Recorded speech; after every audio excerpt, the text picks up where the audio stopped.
स्त्री पालटिला स्वामी पई डहाणी। झगड़ा को नहीं जारीदेला स्वामी को।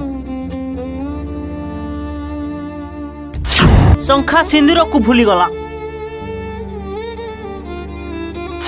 परकिया प्रीति को आपणाइला। प्रेमी को लागिला मिठा, स्वामी लागिला खटा। कहा जाए स्वामी स्त्री संपर्क सबुठारु पवित्र संपर्क, किंतु यही पवित्र संपर्क को बदनाम करिछि जने बदनाम गलीर स्त्री। सामान्य झगड़ा को नहीं होईगला रक्तशोषा डाहाणी। स्वामी शोईथिबा अवस्था रे किरोसिन पकाई लगाई देला निया। तेबे एभली एक जघन्य कांड देखिबा को मिलिछि कटक जिला सालेपुर ब्लॉक पागाफांडी अधीन बाहादुला पाटना गाँव में।